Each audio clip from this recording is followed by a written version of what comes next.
Hey, what's slicing, everybody? Chris back with CAC Knives with a pretty cool knife here today. If you can't tell by what's in the picture here, I have a 80 20.5 that I finally got in my hands here. These knives have that very infamous shark lock. Before we get into the knife, kind of show you here, it came in this really nice pouch.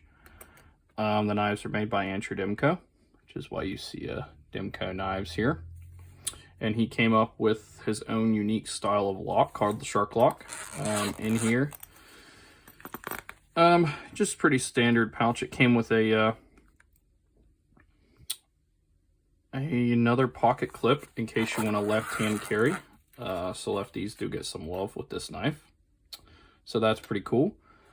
But yeah, let's get into this.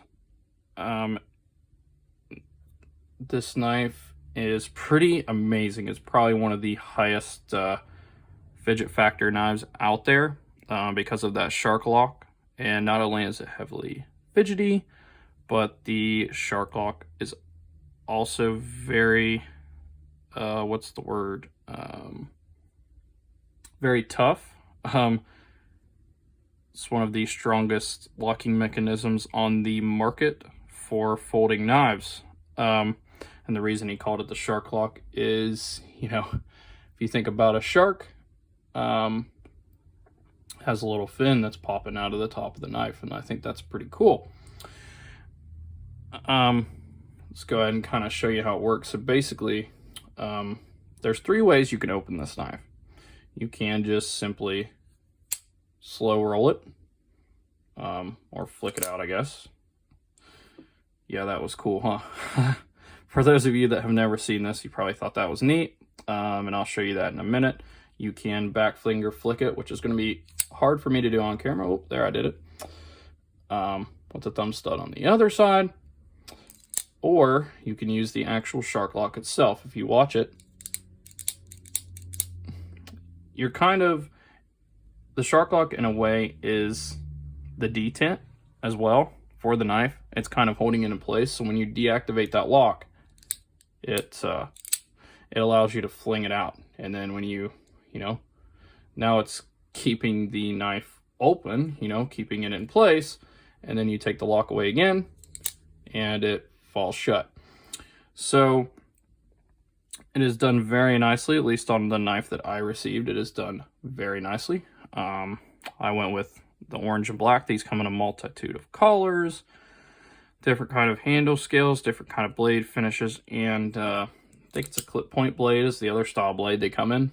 But I decided to go with the sheep's foot, or as everyone's named it now, the shark's foot, just for this knife. There's a lot of very cool features on this knife that kind of makes it unique to a lot of other knives, not just because of the shark's foot. You have on the pivot rings, let's see if I'm going to be able to get it there. You have Demko knives as well as Andrew Demko's signature there.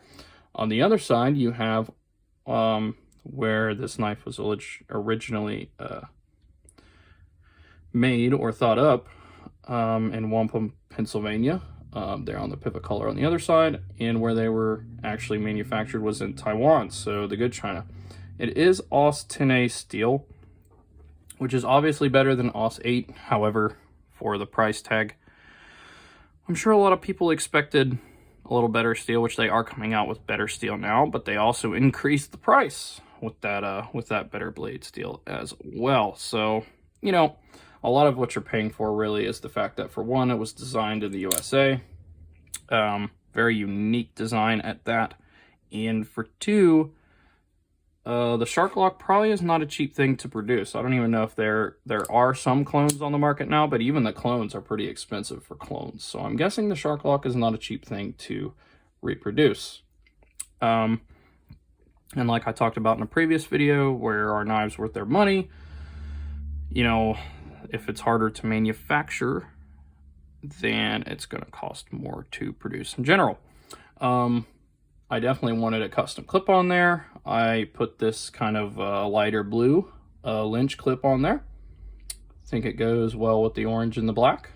Lynch is a USA company that makes pocket clips for various knives, as well as some other stuff, but they're mostly known for their clips.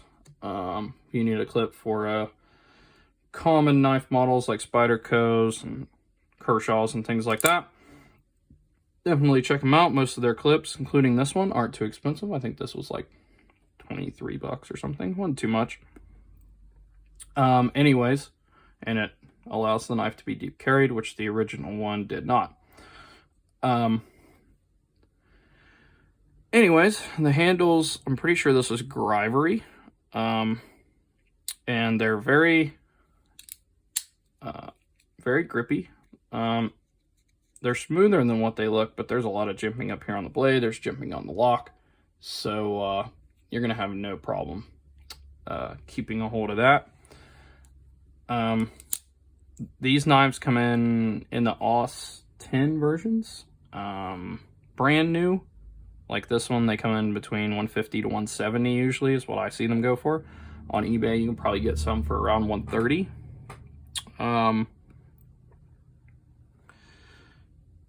Which, yeah, I mean, you know, can you get knives with better blade steel for 150 bucks? Of course. You can get a pair of 3 in some places still, you know, for 150 to 170 bucks. And it'll have S40V blade steel, and a G10 handle, which that's pretty much the same as this, but it will be an upgraded blade steel, and it'll be made in America. So yeah, there's definitely an argument to be made about these being a little overpriced. But you know what? These things are unlike anything else on the market just because of that lock. And I think Andrew Demko knew that. And guess what? They're being sold at a high rate, such a high rate that multiple waves of them have had to come out now to allow everyone the chance to buy one. At first, they were selling out insanely fast. Now, the original model of the AD 20.5, or maybe it was just called the AD 20 then, he was custom making these at his house. And those ones go for an insane amount of money if you find one available. They are custom made in the US by him, so of course they're going to go for a lot of money. Especially at that time when you couldn't even get a production one. They may even be worth more now because so many people have these now and they've got to experience them and they love them. Besides the overpriced issue, I know some people's have come kind of stiff. Mine did not come stiff at all. Mine is perfect.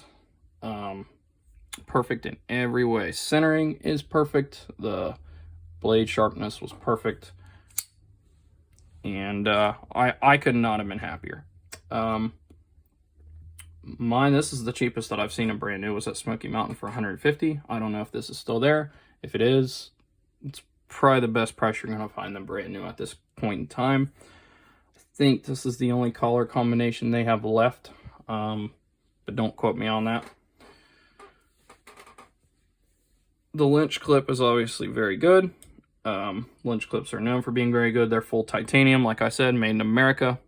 Pretty much always deep carry with the Lynch clips, and they go in and out of the pocket very nice.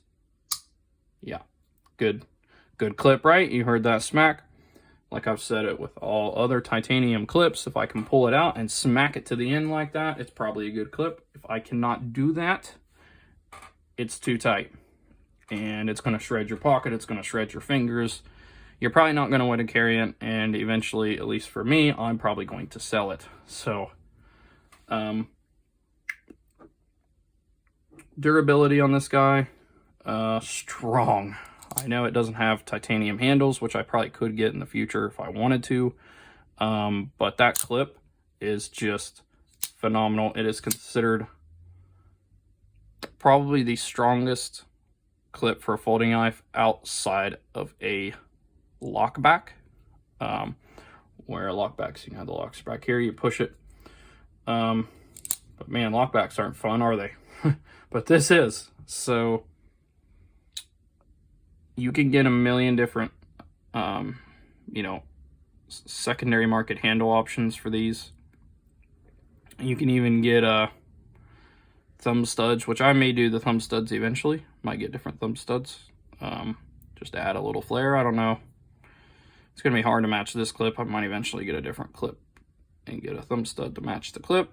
I don't know. We'll see. I kind of like the stripe pattern on there. Kind of gives me a tiger vibe. I don't know. I just thought it'd be a little different, and I wanted a Lynch clip on this bad boy. But yeah, let's get some knife comparisons out here. Now that I'm getting some more common knives, we got the Rat 2, which I did a review on this heavily custom Rat 2 last week, I believe. So go check that out if you haven't. Very sweet knife. There's my QSP Penguin, red carbon fiber. There's another version of the Penguin on Caviso, some fat carbon ones that's going to be coming out in April or May. Highly suggest you go check that out on their website to see what they look like. They're going to look awesome. Here's my Arcane Design crawler and my Pair 2, both kind of larger end of the spectrum for folding knives, pocket knives. My Pair 2, I'm not doing a review on it. I'll talk about them handles that are not very common. This is not fat carbon or camo carbon. This is swirl blue carbon fiber, a very unique kind of carbon fiber. I will talk about that whenever my pocket clip comes in that I'm having made for it. But as you can see, the Demko is a little bit smaller than these. So it's not like a huge behemoth, but it's still a pretty full-size knife. I mean, the handle length is pretty much the same as these two.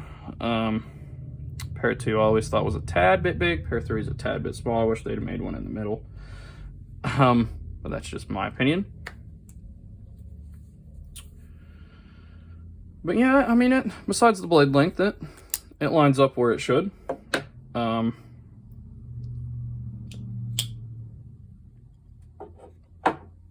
Honestly, I think this is about the perfect EDC size. Me personally, a little bit longer handle. Blade length maybe could have been a tad bit longer, but that's okay. Overall, though, I think this knife is, you know, I know it seems like I'm struggling on camera. That's just because that's not the knife. Trust me, the knife is insanely smooth. Watch this.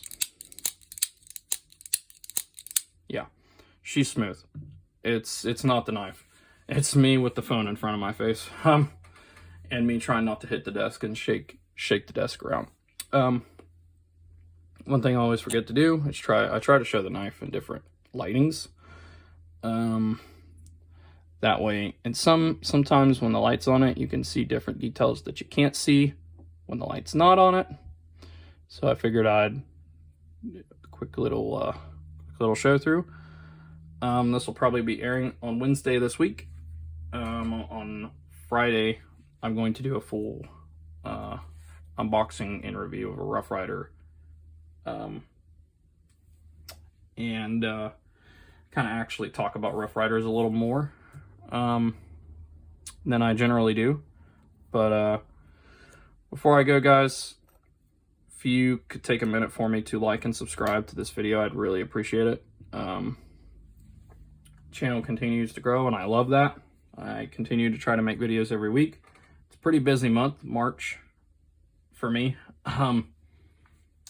But I'm still trying to roll some videos out, at least one a week. I try to do 2 a week if I can, but it really helps me out when you guys like and subscribe.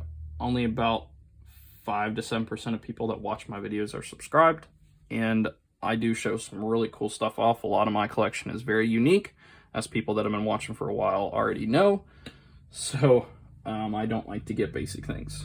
I'm not a basic person. So if you like seeing different things in knives, you don't like seeing the same old plain Jane stuff, then this is a good channel to subscribe to. And you know, I have about 5 to 6 years of knife knowledge.